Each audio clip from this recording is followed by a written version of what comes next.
குமுதா ஹாப்பிங்கிற மாதிரி நேபாள் ஃபேன்ஸ் ஹாப்பியானாச்சு. என்னாச்சுன்னா நேபாளுக்கு வந்து முதல் வெற்றி வந்து கிடைச்சிருச்சு.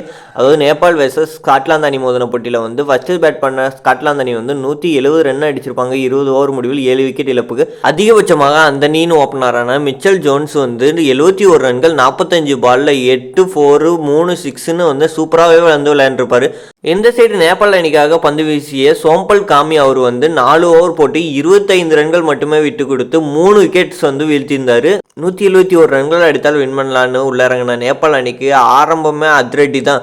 குஷால் பர்டல் மற்றும் ஆசிப் சைக் 2 பேரும் ஸ்டார்டிங்லேருந்து பிச்சு உதற ஆரம்பிச்சிட்டாங்க. குஷால் பர்டல் 4 6 1 4ன்னு 43 ரன்கள் விளாசிட்டு அவுட் ஆகிட்டார். ஆசிப் சைக் 33 ரன், ரோஹித் பட்டேல் 16 ரன்னுட்டு வெளியேற ஒரு பக்கம் ஸ்காட்லாந்து பக்கம் போன மேட்சை உள்ளே வந்த திபேந்திர சிங் ஐரி மற்றும் குல்சன்ஸா அவங்களோட அதிரடியான டீமை மீட்டு அவங்களோட முதல் வெற்றி வந்து பெற்று தந்தாங்க. அதுலேயும் குறிப்பாக சொல்லணும், திபேந்திர சிங் ஐரி வந்து வேற லெவலில் பேட்டிங் ஆனார். 4 4 3 6ன்னு அவருடைய 50 பதிவு செஞ்சு அவங்களுக்கான முதல் வெற்றியுமே பதிவு செஞ்சு கொடுத்தாரு.